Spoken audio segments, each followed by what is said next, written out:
Sunita Williams आणि Butch Wilmore यांची 9 महिन्यानंतर घरवापसी झाली आहे, पण त्यांना अंतराळामधील वास्तव्याची किंमत मोजावी लागणार आहे. पृथ्वीवर सामान्य आयुष्य जगण्याकरता त्यांना कोणत्या अडचणी येणार आहेत, पाहुयात हा खास रिपोर्ट.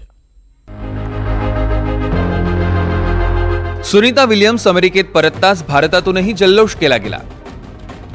ठिकठिकाणी फटाके फोडून मिठाई वाटून आनंद व्यक्त केला गेला. सुनीता विल्यम्स यांच्या सुरक्षित परतीसाठी त्यांचं मूळ गाव गुजरातमधील झुलासनमध्ये ग्रामस्थ आणि नातेवाईक प्रार्थना करत होते. त्यांच्या परतीची बातमी ऐकून गावात आनंदाचं वातावरण आहे. सुनीता विलियम्स आज अंतरिक्ष के परी आज पृथ्वी पर लौटी है, तो हमें ज़्यादा ही खुशी हो रही है. आज गांव में जैसे दिवाली है वैसा माहौल है.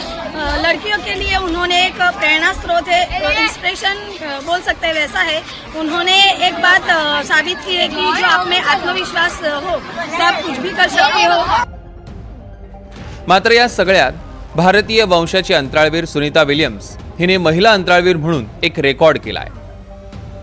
पण पुन्हा मे बी स्पेस मध्ये जायची वेळ येणार नाही. But she has set the world record for a female astronaut. एक महिला अंतराळवीर म्हणून अनेक रेकॉर्ड्स आहेत त्यांचे, आणि number of hours spent in space, मग outside the space station, space walk. आणि असं हे जे पहिल्यांदाच घडलं, म्हणजे 2 ते 3 दिवस प्लस मायनस होऊ शकतात, पण 10 महिने, जवळजवळ 9 ते 10 महिने दीर्घ काळ तिथे स्पेसमध्ये राहिल्यानंतर आता सगळ्या जगाने बघितलं, पाहिलं. लँडिंग नंतर सुनीता विल्यम्स आणि अन्य अंतराळवीरांना त्वरित आणून त्यांच्या तपासण्या केल्या गेल्या. सध्या त्यांची प्रकृती स्थिर आहे. सुनीता विल्यम्स आणि बुच विल्मोर मानसिक आणि शारीरिक दृष्ट्या तंदुरुस्त आहेत. मात्र काही काळ सुनीता आणि बुच विल्मोर यांना क्वारंटाईन राहावं लागेल. त्यांना नॉर्मल आयुष्य जगण्यासाठी आणखी काही काळ जावा लागणार आहे, कारण स्पेस सेंटर आणि पृथ्वीवरील सगळ्याच गोष्टींमध्ये फरक असतो. आता तिथं खाणं देखील आपल्यासारखं नसतं. काही अलगी आहेत प्रोटीन्स मिक्स असणाऱ्या, त्या अलगी ते खातात. तिथं देखील पाणी मुबलक नसतं, तेच पाणी रिसायकलिंग करून वापरलं जातं. या सर्व घटकांचा आपल्या शरीरावर परिणाम होताना त्या अंतराळवीरांना व्यायाम करावा लागतो.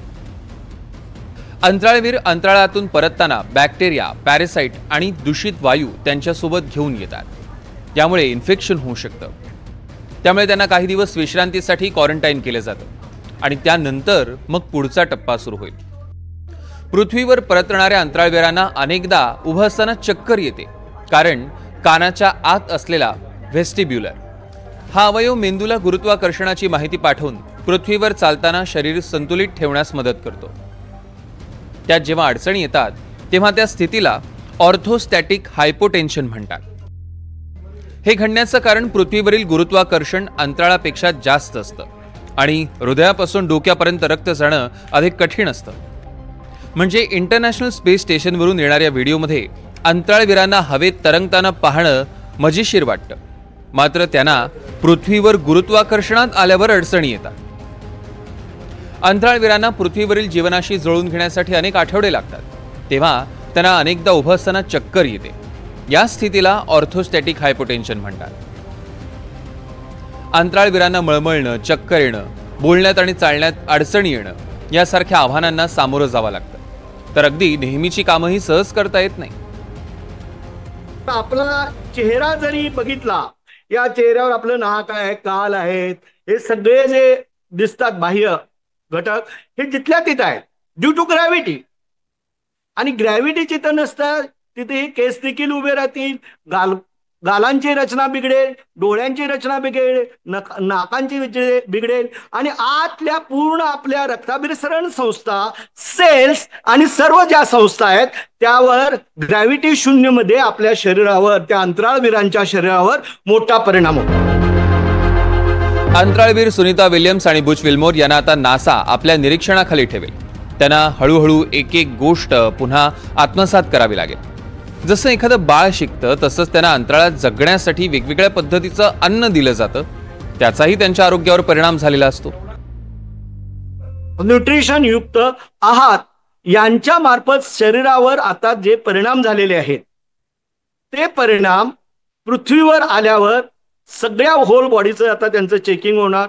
सगळी काय त्यांना आवश्यक आहेत, कुठले घटक आवश्यक आहेत त्यांना ते डॉक्टर्स, पृथ्वीवरचे तंत्रज्ञ त्यांच्या शरीरासाठी योग्य ते उपचार करतील आणि जे अवकाशामध्ये त्यांच्या पूर्ण बॉडी सिस्टीम मध्ये जो फरक झालेला आहे तो फरक परत पूर्ववत या पृथ्वीवर नक्की होईल.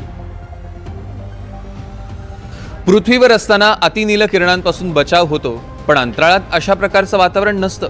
त्यामुळे पृथ्वीच्या तुलनेत माणूस ऊर्जा विकिरणांच्या अधिक संपर्कात येतो. त्यामुळे कर्करोगासारखा आजार होण्याचा धोका बळावतो, रोगप्रतिकार शक्ती कमी होते. त्यामुळे सुनीता विल्यम्स आणि बुच विल्मोर यांच्यासमोर अद्यापही आव्हानं असणारच आहेत.